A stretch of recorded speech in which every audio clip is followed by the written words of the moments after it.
Welcome to the CBS Radio Mystery Theater Archives, the only YouTube channel which has the original classic episodes of the CBS Radio Mystery Theater in order with no ads. Thank you for listening, and now, enjoy the show.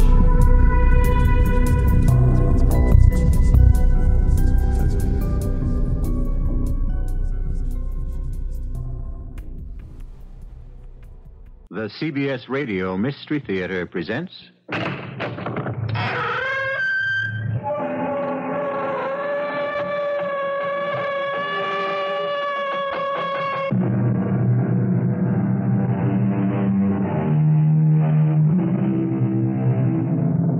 Come in. Welcome. I'm E.G. Marshall. All of us are selfish to some degree. We protect our own desires and dreams, but within reason. For we inhabit a world where we must make certain compromises and respect other people's feelings. We had better. For the quickest way to lose everything is to try to have everything the way we want it. For then the fates that dog all our heels have a way of catching up.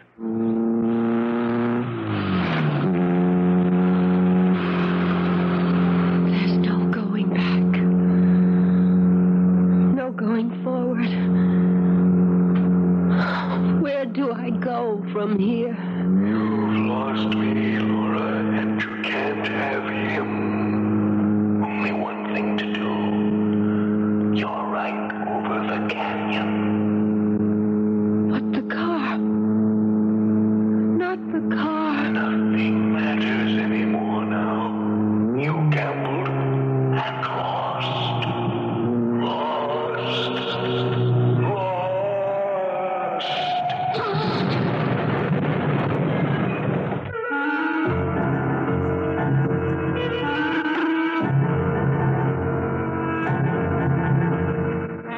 Our mystery drama, The Plastic Man, was written especially for the Mystery Theater by Ian Martin and stars Don Scardino. It is sponsored in part by Buick Motor Division. I'll be back with Act One.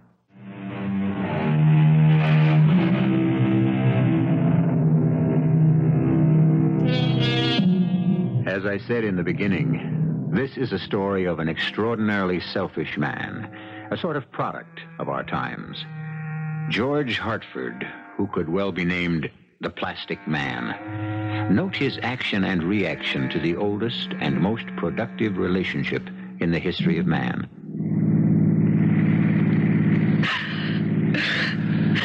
Come on, Jane, knock it off. It isn't the end of the world. Not yours, George. You've made that quite clear. I wanted to lay it on the table. No messing around. A clean break. The least sweat. The least sweat? Well, it's one description for the end of a love affair, I suppose. Now, don't get me wrong, babe. I really don't anymore. You shook me up, but you woke me up. Now you're with it, kid. Look, if we don't swing anymore, there's no... Oh, I love your succinct statement in mod lingo. We don't swing anymore. May I remind you that we were going to be married? I wasn't swinging with you. I thought I was building something for the future. Okay, Jane, so it just didn't work out like that. Someone else? No. You're cutting out because this was getting just a little too serious for you. It might be the end of fun and games. You were on the point of being asked to contribute something in return. Jane, does it have to be all this much of a drag? Oh, perish the thought. I wouldn't want to ruffle your peacock feathers for the moment. But just one comment. You are heading for a rude awakening. Someday, one of your women won't be as accommodating as I am. Stop the car. What are you talking about? You're only halfway home. I just discovered I'm not even that far. All I want is to get off.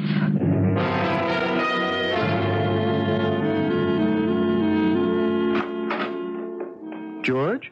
Hey, big bud. How's it going, Matt? Hey, fine, just fine. Hey, what are you doing home so early? I thought you had a big, heavy date with Jane. We split. Split? Just like that? Just like that. Well, what was the quarrel? It was getting kind of heavy, so I wanted out. Mm-hmm. How did she take it? Oh, you know dames. Big fuss over nothing. Got anything to eat in the joint? Nothing but humble pie, little brud. Huh? A cupboard is bare, and you wouldn't eat any of it even if it was there. So I'll settle for a beer. Then maybe I'll do a little prowling. Pick up a pizza and, who knows, maybe even something more nourishing, huh? You know, you ought to do something about that sex drive. Now, one of these days, you're going to get your head caught in a ringer. Okay, why don't you give me a reading, Shrink, huh? I'm all stretched out on the couch. How'd you like to probe my inner psyche? You haven't got a psyche. All you got is one large itch and no conscience. Oh, so much for brotherly love. I can't even get a free treatment from the family psychiatrist. So, you don't want to talk to me? I'll have to... Now, hold it, George. Matter of fact, I do want to talk to you. I'm moving out. Hey, wait a minute. I'm that bad? You're really sore at me? No, that's beside the point at the moment. You know, I'm a full resident now, and Fran just got a raise, so we've been looking at apartments. We figure we can go ahead now, get married. The ball and chain, huh? Oh, it's a big step, man. Why rush it? Well, I wouldn't expect you to understand, George. I want to live with Fran. Okay, fine. But marriage? I mean, who needs it these days? Look, why tie yourself down? I wouldn't expect you to understand that either, George. Oh, come on, old sober sides. You just don't see where it's at. I mean, like, today is all wide open. It doesn't work that way for everybody, George. Okay. What's your bag is yours, and what's mine is mine. The trouble is, gorgeous G, you keep trapping the other sex in it like you were a bounty hunter. It worries me. Why? Well, first of all, because some pretty nice girls get damn roughed up by you. Jane, for one. Oh, come on. Look, don't make me sound like a child molester. Any dame I play around with is old enough to know the score. It's more than just a game. It's an obsession, my friend, and as a psychiatrist, I don't particularly like its implications. Oh, brother. Here we go with the Don Juan Casanova bit again. It's basically an inferiority complex, and I'm driven to prove myself. Or else it's an Oedipus complex. Down deep in my id or whatever, I hated Pop, and I... Yeah. It may be funny to you, but you might be surprised if you could understand how much basic truth there is in it. But that isn't the main thing. So what is? Well, it's just your arrogant, selfish insensitivity. You know what you are? You're a plastic man. You haven't got one real human emotion in you, and I'm sorry for all the nice girls you've twisted up inside. Give the next one a break. Let her know about you from the start, so at least she goes into it with her eyes open. You got the wrong idea about women, Matt. They're a hell of a lot tougher than we are. I am not going to get trapped in an argument. I just hope you don't get trapped one of these days with one of them who won't be as obliging as they all have been up to now. Your luck can't last forever.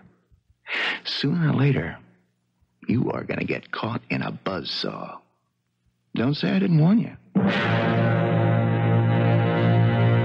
My brother Matt was a good guy, but just a little square.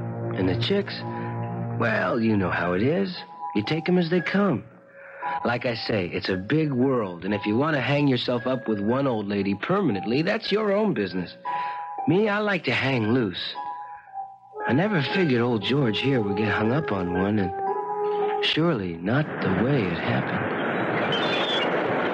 Hi. You dropped your sun oil in the sand. Oh, did I? You're very kind. Are you one of the staff here? No, I'm a guest. Why? Oh, just your... I mean, you look like one of them. Well, thanks for the good word.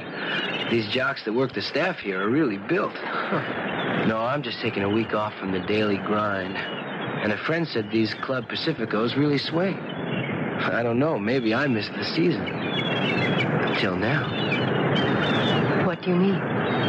Well, I haven't run into you up till now. You just get here? Why, no. We've been here a couple of days, but we drove down. We've been touring the countryside some. Hot work this weather. Me, I'll take the water. Or a nice long drink by the pool. Huh? Hey, it's about that time. Can I buy you one? Well, Why not? If you'll wait long enough for me to take one quick dip in the sea to wash the sand off.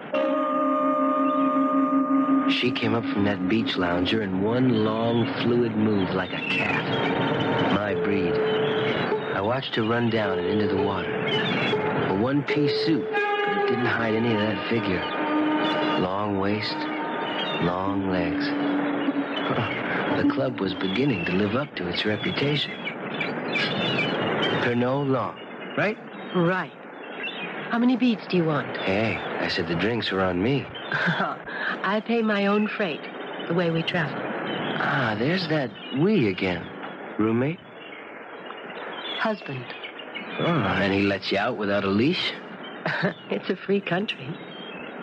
He's confined to our cabin. He picked up amoebic dysentery some years ago in India. It's hell to get rid of. India? You travel a lot? He does. He's a parapsychologist. I heard the word. Clue me in a little deeper. It's the branch of psychology that deals with unexplained phenomena. Clairvoyance, ESP, mental telepathy. You had enough? Ask a silly question, you get A complex answer. So no more questions, except like... Well, my name's George. George Hartford. What's yours? You're not an insurance salesman. No, cars. Business is a little slow right now. That's why I thought I'd catch a week off. Or was till I met... did I catch your name? Laura Prentice. Here's looking at you. That's fair enough. It's all I've done since I set eyes on you. I noticed. Listen, it's kind of hot out here in the sun. My cabin is air-conditioned. So is ours.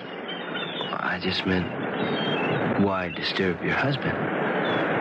Now, that is definitely not a silly question. Here. What's this? My beads.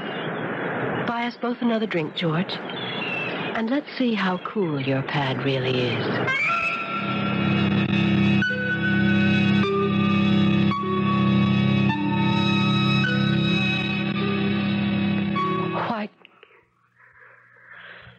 Why did I do this? Come on, Laura. It's no crime. I know it isn't to you. Some of us are fashioned a little differently. Hey, that's only an illusion, baby. It's natural, and whatever is natural is right. You wouldn't understand. It isn't morals I'm concerned with. Well, then what? Oh, I could never make you understand in a million years, George. So, that's the kiss-off, huh? It ought to be.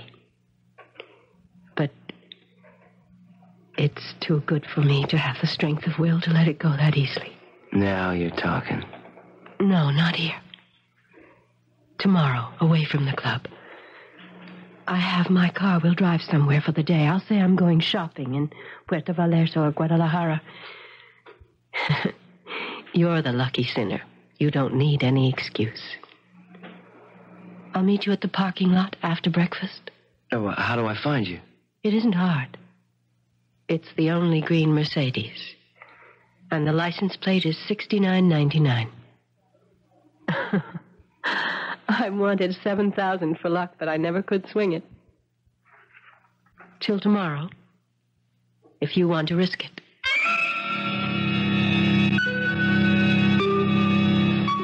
She was kind of offbeat, this chick, and married and all, so I might have passed her up. If it hadn't been for the car. I flipped when I saw it. A Mercedes 56, gull-wing coupe in British racing green, like she said. A dream classic. 0 to 60 in 9 seconds flat. Quick ratio steering, independent suspension, and handles like it's part of the road. Plus the price tag. 12 to 15 thou in mint condition. And this baby was. While I was drooling over it, my other babe, also mint condition, arrived. This yours? A gift from my husband. You know what you've got here? I ought to. It's what I asked for. I never saw a 56 in green before. It took a little digging to find it. I wanted it to match my eyes. Cat's eyes. The better to see you with. Do you want to drive it? Do I? Climb in, Big Mama. You can like my car, but only if it's second, after me. It's a tough choice, but I like your moving parts better. Okay, where to? Straight to hell, lover. Or heaven. I started up that dream boat, and she was heaven under my hands, just as Laura would be later. What I didn't know was that her husband was watching us, and the living hell that was in store for me.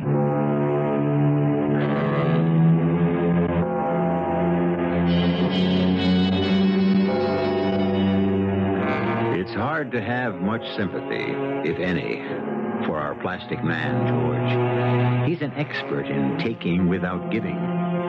But you may have a little sympathy soon as we watch a punishment which is infinitely more infernal than the crime. I'll be back shortly with Act 2.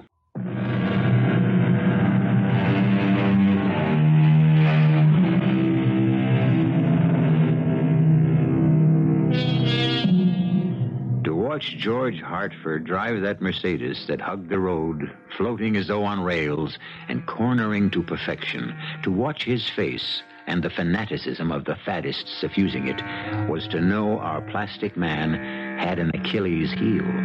One spot where he was vulnerable, his passion for classic cars. And in Laura, he had found an unlikely companion. It looks as if I lost you just when I found you. I'm sorry, babe, but a car like this, man, this is far out. I know. Why do you think I wanted it? Took 4 years of begging and other things to get it.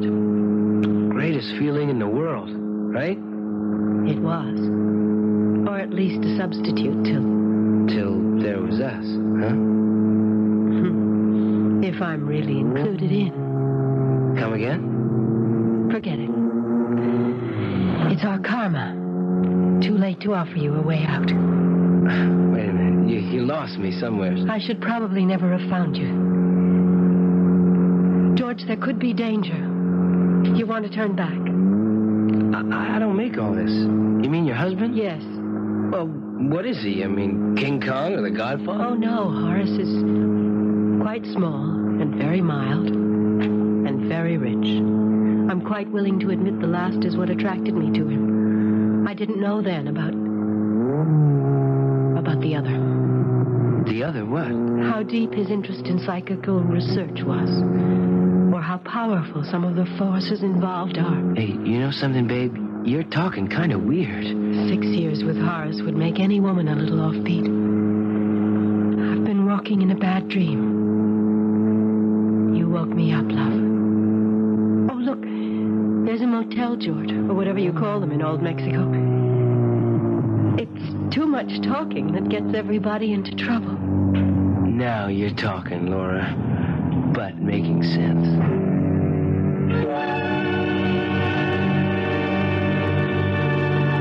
It was still early in the afternoon, but something wakened me suddenly. For a moment, I didn't know where I was. Then, as my eyes focused on the bright yellow ceilings of the Casa Romantica, I realized that the whimperings were coming from the girl by my side. Hey, Laura? Laura, hey. Hey, baby. What? Oh. Hey. Oh, George.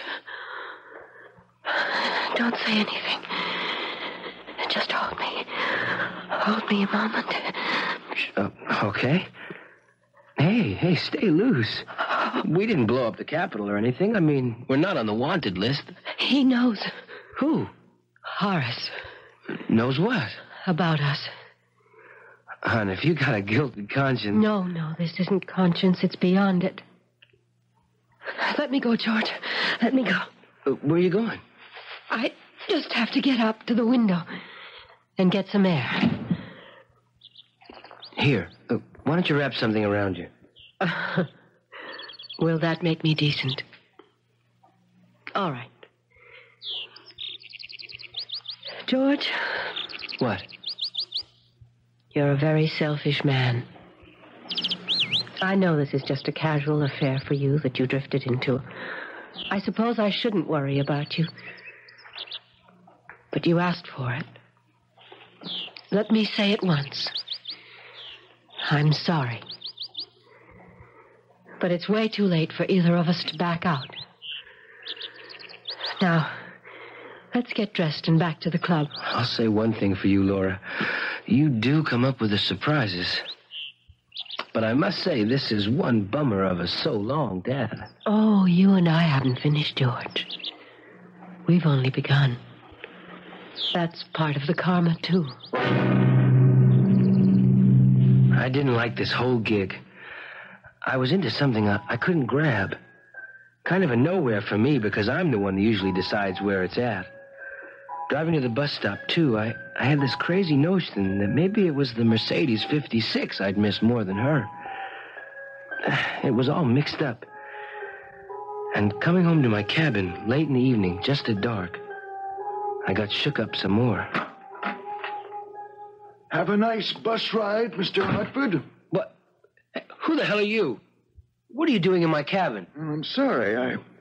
I thought for me, in a sense, it was kind of a home away from home. How'd you get in here? I locked the door. How could you lock it against Laura's husband? Laura? Yeah. I met her on the beach. Hi, Mr. Prentice. Interesting to meet you, Mr. Hartford. I guess Laura, Mrs. Prentice mentioned my name. Mm-hmm. Can I get you a drink? No, thanks. Can I get you a cover-up for your embarrassment? What? I think we can dispense with unnecessary questions. I want you to leave my wife alone. Now, just a minute. I know what's happened between you and Laura, who happens to be my wife. You didn't know what you were getting into. I considered having you roughed up, but I'll let that go. Excuse me, I must leave now. I'll say goodbye. For all of us. If you have a brain in your head, Mr. Hartford, you'll echo that sentiment. Just for curiosity's sake, with a slight flapping under my heart, I checked the following morning. The M56 was gone, and the desk clerk informed me so were the Prentices. I breathed easier, lived out my week without a pigeon worth making a pass at, and went back to my office in Los Angeles. It was nice to get back to plain living. Hey, you look great, George. You picked up a lot of sun, huh? That's about all that was going there, Matt. How about you? You set the wedding date? Yep. 3 weeks from today. Can you make it? Hey, can you see me not? No. How could you turn down another opportunity to be best man? Okay, work me over. I deserve it, I guess. George, what's the matter? Don't tell me the leopard is changing his spots. You meet someone on your little cruise casing Mexican talent? I met someone. Not Mexican, just real offbeat. What do you think of parapsychology, Matt? Oh, brother. I mean, in more ways than one. I have enough trouble handling my own specialty in the vagaries of the human brain, psyche, condition, however you define it. Parapsychology. That's another breed of cat. Cat? Huh? Nothing. But you didn't answer. Well, I don't know how to answer. It's a gray area. The research is too new, too limited to prove anything or mean much. Why? Just an idle question. Yeah, don't try to kid me, George. Nothing you ask is idle. Okay. I met a dame who was hung up on this scene, and I just wondered how much there might be to it. Well, you want my opinion? It's not too much. Now, that's in general. But specifically for you, if you're asking my advice, give her a wide berth. Your life is mixed up enough as it is without voluntarily trying to complicate it any further. Okay? Right on. Because no matter how much I object to your personal life, you're my brother. Means a hell of a lot to me to know you'll be standing next to me when I get married. I'd have to be dead or nowhere before I missed that. day after I had lunch with my brother Matt, she rolled into my dealer's lot. I should say they. The Mercedes 56, English green with that unforgettable license plate, and the equally unforgettable Laura behind the wheel. I had no escape. Our office building is all glass. As the lesser of two evils, I went out to meet her myself. Yes, madam? What can I do for you? Oh, of all people. How could you ask? Are you crazy blowing in here? Doesn't your husband Horace know... is on the other side of the world, in India. He's gone on retreat for a month. Whatever that means. It means he's in transcendental meditation. You'd call it out of this world. It also means I am free. Look, Laura, I like to swing as much as the next man, but... Baby, I think we ought to drop it. That little guy scared me. And you... Yes, and me. You really got through. You got to me. I can't comb you out. So climb in. This time I'll be driving, and I'll show you I can handle this baby just as well as you can. I can't just walk out on my business like that. I'll tell you what. I'll meet you in half an hour at, say, Wilshire and Beverly, northwest corner. That's a date. Don't you miss it. It was a date, all right. A date with destiny. Though, how could I have known it then? I cleaned up my desk, turned the agency over to my head salesman, and drove out of the lot. I parked my heap short of Beverly and walked the rest of the way. She was waiting for me. I climbed in and we drove off for her house in Bel Air. I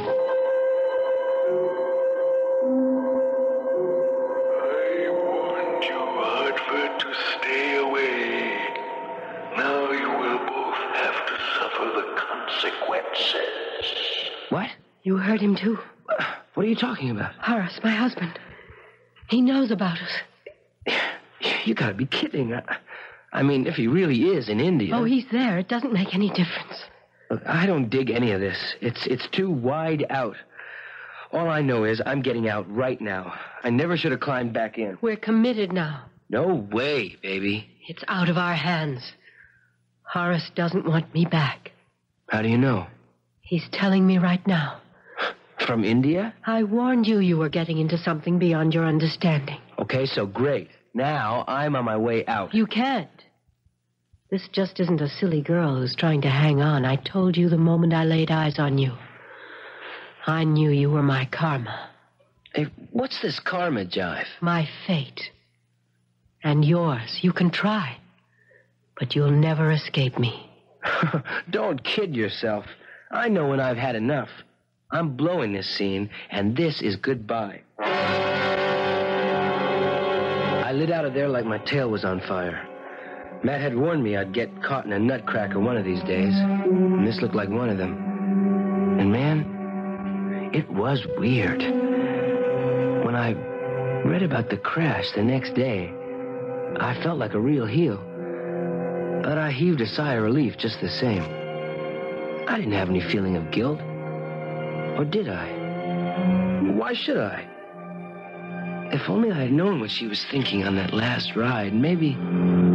But how could I know? There's no going back. There's no going forward. Where do I go from here? You've lost me, Laura, and you can't have him. Only one thing to do. You're right over the canyon. But the car... Not the car. Nothing matters anymore now. You gambled and lost. Lost.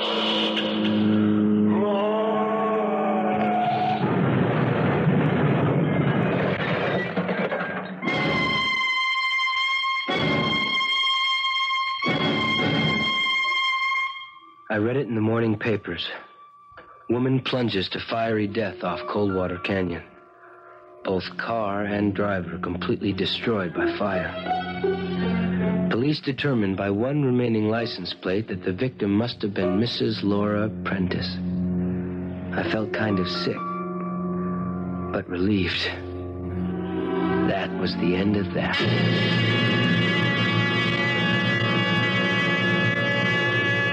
Only, as we shall discover, that was not the end of either car or driver. The world is full of George Hartfords who get away with murder in a general sense, but odds have a way of evening up, and this time George isn't going to get away with anything. I'll return shortly with Act 3.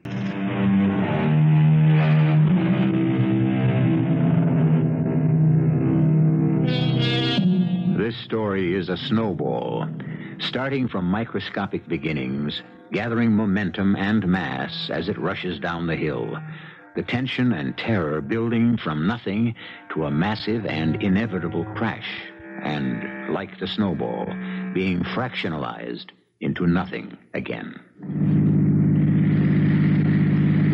It was less than a week since Laura and the Mercedes 56 had been burned to cinders. I was crossing the canyon from my pad in Van Nuys, taking Matt over to meet his bride. What's the matter with you lately, George? Don't worry about me. Let's concentrate on the big date, huh? How many days to the wedding, Matt? A little over a week. Can't wait. That makes me kind of sad, little brother. I wish you could meet a girl you could settle down with. I'm off dames for the moment. This girl Hey! What kind of crazy... It's the Mercedes, and Laura at the wheel. Look out! What is the matter with you? You out of your mind? I had to go off the road. Matt, that crazy broad would have rammed into us head on. What are you talking about? The green Mercedes that came around the bend. Didn't you see it? Or her? Round what bend? Coming the other way, headed towards us. George, we haven't passed any cars coming or going in the last few minutes. We just about rammed one going the opposite way less than a minute ago. A green Mercedes? Yeah, a 56, a classic. Didn't you see it? No, I didn't, because it wasn't there. I tell you, plain as day. It was broad daylight. I saw it. And her. I tell you. A green Mercedes with a girl named Laura at the wheel. Yes. Yeah, the same girl. And the same car you say you read about in the paper a few days ago, who went up in flames. That must have been some coincidence, some mistake. I don't know. Well, we're going to check it out, George. Now, you said the police found a license plate. Yes, but they didn't give the numbers in the paper. Yeah, but if it should be 6999, you'd have to agree with me there wasn't any car today that you had to avoid, right? But I saw it. What you saw could have been a hallucination. Now, we better pin it down right now. I could have told Matt what he'd find out. I knew it even before he checked with the police. I knew the plate number would be 6999, and I knew something else. It didn't matter what he found out. I hadn't seen the last of the green Mercedes 56 or the girl who drove it, dead or alive. I took a fast powder and went out to get loaded.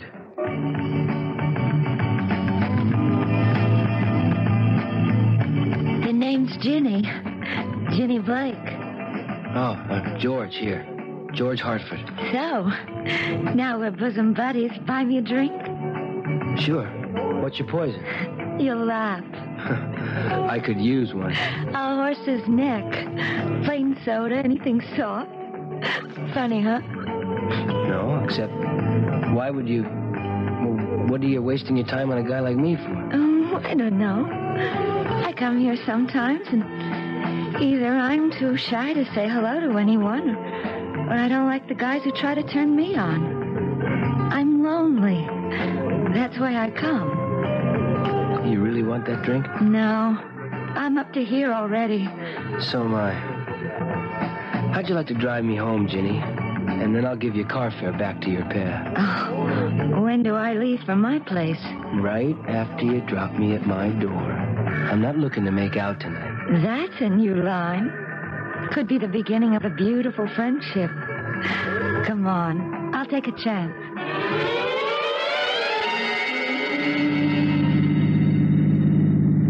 You don't don't seem all that loaded to me. I'm not. I've got other problems. You got a habit? No, nothing like that. I got a bigger monkey on my back. You're kind of screwed up, George, and I'm sorry for you. I'd honestly like to help, if I could. Well, I don't think anyone can. I guess I went out and bought my own private set. Look out! What is it? Can't you see it? The Mercedes headed straight for us. Let go of the wheel. No, you've got to get out of the way. Didn't you see the car? It went right through us. As if we weren't there. What car? There wasn't any car. Boy, are you on some trip. Boy, George, I had it with you. There's a bus stop here. I can find my own way home. You don't need company. What you need is a head doctor. I don't know how long I lay parked there. I'd closed my eyes. Maybe I went to sleep. But all of a sudden I realized that the Mercedes had driven up alongside of me, and Laura was leaning towards me to talk. Come on, George. I've been looking for you. Let's go. No, I can't. I'm not ready. Sooner or later. Why not now? I'm waiting for you. How long do I have to wait? My car was still running. I threw her into first and cut out sharp into traffic. The hood of my car, bumper, all the way to the windshield, cut through the Mercedes like it was drawn in midair, or just wasn't there at all. I don't remember how I got home or to bed. I only know that with the help of 5 or 6 black coffees, I found myself able to face my brother Matt the next morning. So you proved it to yourself. The car, the woman, was a hallucination. No, she was there.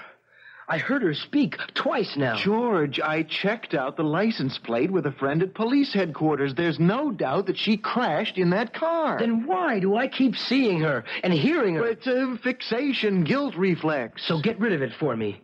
Well, that's your job, isn't it? No, sir, that's your job, if you can. I can't. Well, possibly, certainly not alone. You gotta have help, George. That's what I'm asking you for. Oh, no, not me. My own brother? Am I that much of a heel to you? That is not the point. I just started my residency in psychiatry. You're way beyond me, George. Well, then give me a man to go to. Some doctor who can handle me. She was always there, trailing me in the M56, not 15 feet behind me. But that wasn't the worst part. Through the car, I could see the line of traffic stretching behind her, with sometimes a car coming up behind and cutting right through the spectral green vehicle that wasn't there for anyone but me. I made up my mind to have it out and headed for the house in Bel Air.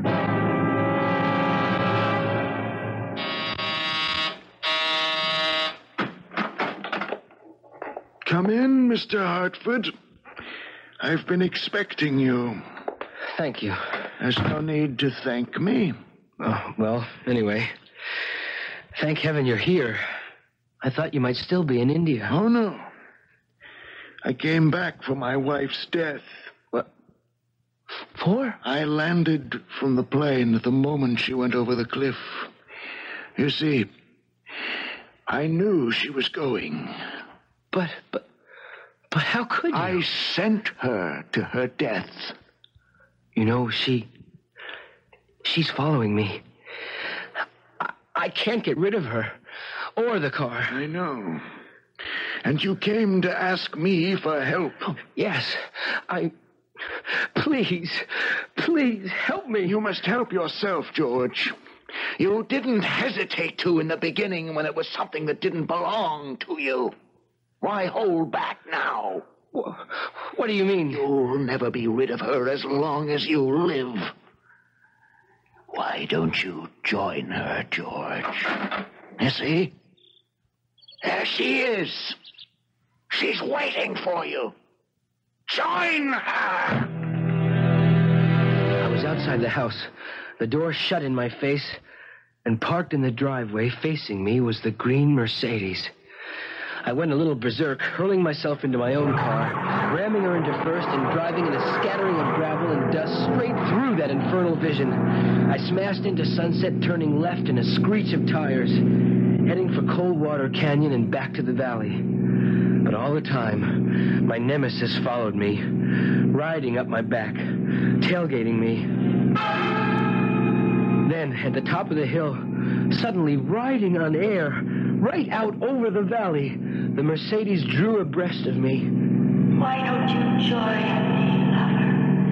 I'm waiting. Join her. It's the only way. All right! Damn it! Have it your way! Here I come!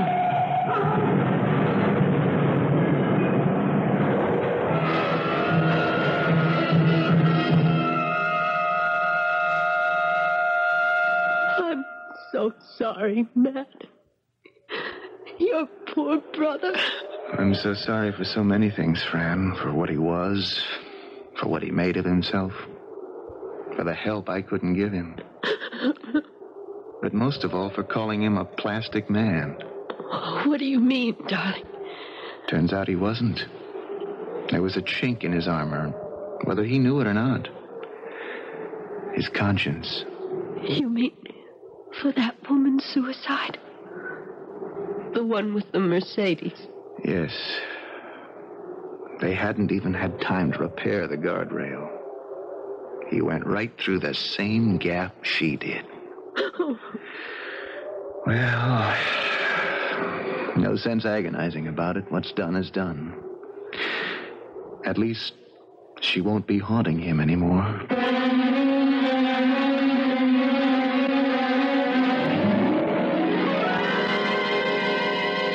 I wonder. There's quite a legend grown up about that stretch of road. On misty nights or dark ones with the moon seen fitfully through clouds, a lot of people swear they pass a Mercedes colored English green. Some say the woman was driving, some say the man. But then, that would be easy to confuse, since by now the paint is peeling, the clothing is half rotted away, and the figures themselves are little more than skin and bone. The hands that grasp the wheel, those of a skeleton. I'll be back shortly.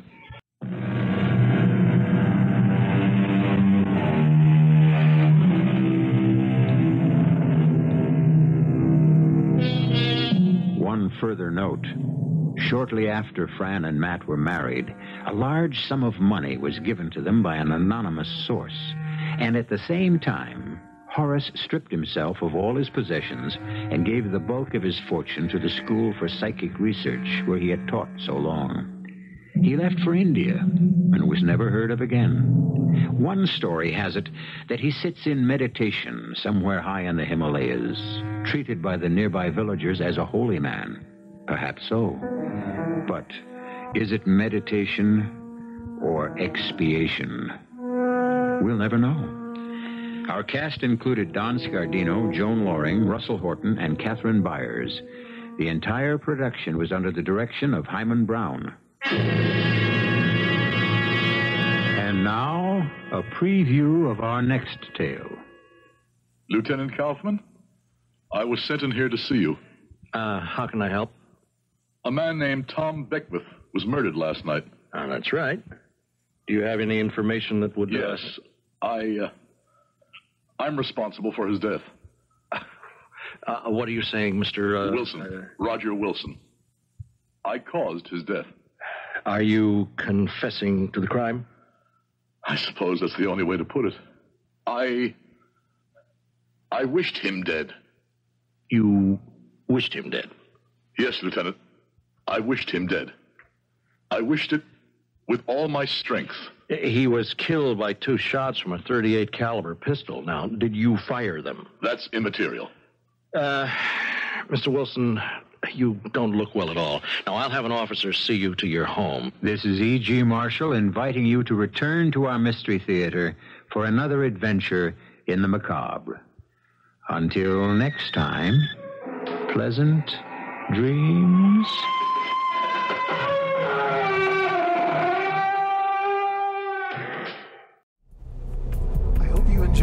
episode of CBS Radio Mystery Theater.